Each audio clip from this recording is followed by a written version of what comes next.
Hello दोस्तों, स्वागत है आपके एक और नई वीडियो में। तो चलिए आज हम लोग anthro health care solution IPO का रिव्यू करने वाले हैं। लेकिन उससे पहले अगर आप चैनल पर नए हैं तो कृपया इस चैनल को जरूर सब्सक्राइब कर लें ताकि आपको सारी अपडेट टाइम पे मिलती रहे। तो चलिए वीडियो को स्टार्ट करते हैं और सबसे पहले देखते हैं कि हम इस वीडियो में कौन कौन से पॉइंट को डिस्कस करने वाले हैं। तो देखिए, सबसे पहले हम इस कंपनी के बारे में बात करेंगे कि ये कंपनी काम क्या करती है और इसका रेवेन्यू सोर्स क्या है। दूसरे नंबर पे हम कंपनी कुछ पीर ग्रुप के बारे में जानेंगे कि इसी के जैसी मार्केट में और कौन कौन सी कंपनियां हैं जो पहले से लिस्टेड है। तीसरे नंबर पे हम कंपनी कुछ फंडामेंटल के बारे में जानेंगे कि ये कंपनी प्रॉफिट मेकिंग है या लॉस मेकिंग है। चौथे नंबर पे हम कुछ आईपीओ की डिटेल जानेंगे कि ये आईपीओ कब से ओपन हो रहा है और कब इसका लिस्टिंग डेट है। और पाँचवें नंबर पर हम देखेंगे कि इस आईपीओ का अभी मार्केट में कितना जीएमपी चल रहा है और इसका कंक्लूजन क्या होना चाहिए कि इसमें अप्लाई करना चाहिए या नहीं करना चाहिए। अप्लाई करना चाहिए तो लिस्टिंग गेन के हिसाब से करना चाहिए या लॉन्ग टर्म के हिसाब से करना चाहिए। तो कृपया इस वीडियो के अंत तक जरूर बने रहें। तो चलिए हम लोग सबसे पहले देख लेते हैं इस कंपनी के बारे में। तो देखिए, ये कंपनी साल 2018 में इनकॉर्पोरेट हुई थी और यह भारत के हेल्थ केयर सेक्टर में एक प्रमुख डिस्ट्रीब्यूटर के रूप में उभर कर आई है। यानी ये कंपनी अपनी टेक्नोलॉजी ड्रिवन प्लेटफॉर्म के माध्यम से देश भर के फार्मेसी, हॉस्पिटल और क्लिनिक को हेल्थ केयर प्रोडक्ट डिस्ट्रीब्यूट करती है। वहीं यह कंपनी फिजिकल ईयर 2021 में 39,500, फिजिकल ईयर 2022 में 64,200 और फिजिकल ईयर 2023 में 81,400 रिटेल कस्टमर को सर्विस दी है। साथ ही इसी समय में उन्होंने 1,600, 2,500 और 3,400 हॉस्पिटल को भी अपना कस्टमर के रूप में जोड़ा है। ये आंकड़े इस कंपनी की मार्केट में बढ़ती हुई पहचान और विश्वसनीयता को दर्शाता है। वहीं इस कंपनी की सबसे बड़ी ताकत उसका 1900 से ज़्यादा हेल्थ केयर प्रोडक्ट मैन्युफैक्चरर के साथ मजबूत संबंध, जिससे उन्हें 64,500 से प्रोडक्ट स्टॉक कीपिंग यूनिट तक पहुंच मिलती है। ये वास्ट प्रोडक्ट रेंज उसे मार्केट में एक अनूठा स्थान प्रदान करता है। यानी अगर सिंपल लैंग्वेज में देखा जाए तो ये एक हेल्थ केयर सेक्टर की कंपनी है जो फार्मेसी, हॉस्पिटल और क्लिनिक को अलग अलग सर्विस देती है। तो आई होप कंपनी का काम आपको सिंपल भाषा में समझ आया होगा। अगर कंपनी का काम आपको समझ आया होगा तो कृपया इस वीडियो को एक लाइक जरूर दीजिए। वहीं अगर हम इस कंपनी के कुछ पीर ग्रुप के बारे में बात करते हैं तो इसी के जैसी मार्केट में एक सिमिलर कंपनी है मेड प्लस हेल्थ सर्विस। देखा जाए तो इसका भी आईपीओ 2021 में ही आया था, लेकिन आईपीओ के आने के बाद से ये कंपनी कुछ उतना खास नहीं कर पाई है। अभी तक अपने इन्वेस्टर को लॉस ही दी है। तो उसी के बेस पे हम इस आईपीओ को भी जज कर सकते हैं। वहीं अगर हम कंपनी कुछ फंडामेंटल के बारे में देख लेते हैं तो वहीं सबसे पहले अगर हम कंपनी के रेवेन्यू के बारे में बात कर लेते हैं तो कंपनी का revenue year on year basis पे तो ग्रो कर रहा है। पर वहीं अगर कंपनी के प्रॉफिट के बारे में देखते हैं तो कंपनी अभी लगातार 3 साल से लॉस में थी। यानी देखा जाए तो 2021 से लेकर 2023 तक कंपनी लॉस में ही थी।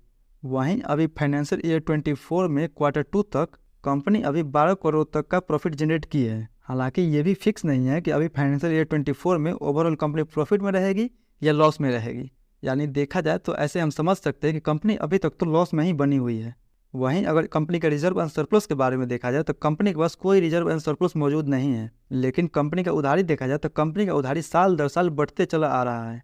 देखा जाए तो 2021 में कंपनी का उधारी 142 करोड़ के आसपास था। वहीं अगर अभी तक देखा जाए तो अभी तक कंपनी के पास लगभग 490 करोड़ के आसपास का उधारी पड़ा हुआ है। पर खास बात यह है कि इस आईपीओ से कंपनी जितना भी पैसे जुटाएगी उससे यह अपने लोन को पहले चुकाने वाली है। यानी देखा जाए तो इस आईपीओ के बाद यह कंपनी ऑलमोस्ट डेब्ट फ्री हो जाएगी और ये कंपनी के लिए अच्छी बात है। वहीं अब अगर हम इससे कुछ और इंडिकेटर के बारे में देख लेते हैं तो ये लगभग 129 के पीई पे मार्केट में आ रही है, जबकि इसका इंडस्ट्री पी लगभग 102 का है। यानी देखा जाए तो अपने इंडस्ट्री के शेयर से भी ये महंगी नजर आ रही है। वहीं इसका डेब्ट टू इक्विटी देखा जाए तो 0.45 का है। देखा जाए तो आईपीओ के बाद तो ये ऑलमोस्ट डेब्ट फ्री हो जाएगी। वहीं इसका रिटर्न ऑन इक्विटी भी अभी माइनस में है। वहीं रिटर्न ऑन कैपिटल एम्प्लॉयड भी लगभग 6% के आसपास का है।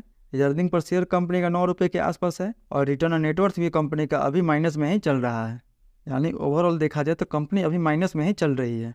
तो चलिए अब हम लोग इस आईपीओ कुछ डिटेल के बारे में देख लेते हैं। तो देखिए, ये आईपीओ ऑलरेडी ओपन हो चुका है। यानी इसका जो डेट रखा गया था 9 से 13 फरवरी को रखा गया था। वहीं इस आईपीओ का टोटल जो साइज है वो लगभग 1600 करोड़ के आसपास रखा गया है, जिसमें से 1000 करोड़ के आसपास का फ्रेश इशू होने वाला है।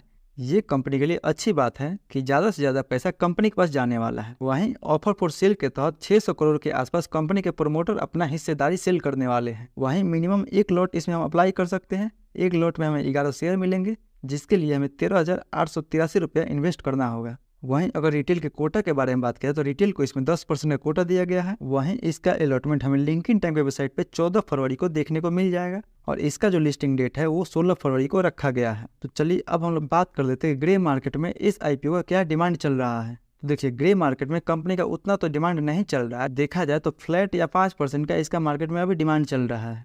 अगर 5% के हिसाब से भी देखते हैं तो पर शेयर पे हमें 65 रुपये का प्रॉफिट बता रहा है, 11 शेयर का लॉट है। उस हिसाब से देखा जाए तो लगभग 600 के आसपास हमें प्रॉफिट मिल सकता है पर लॉट पे। पर देखा जाए तो इसकी कोई गारंटी नहीं है कि ये फ्लैट खुलेगा या प्लस में ही खुलेगा, ज़्यादातर उम्मीद है कि ये माइनस में भी खुल सकता है। तो आपको जो भी डिसीजन बनाना है कृपया आप अपने रिस्क पे ही इसमें डिसीजन बनाइए।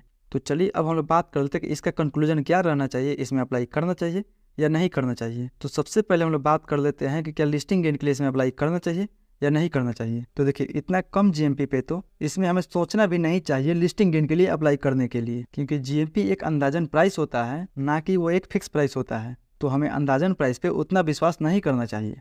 वहीं अब अगर बात कर लेते हैं कि कंपनी लॉन्ग टर्म के लिए कैसी रहने वाली है, तो देखिए कंपनी एक हेल्थ केयर सेक्टर से बिलोंग करती है, यानी ये कंपनी सदा डिमांड में रहने वाली है।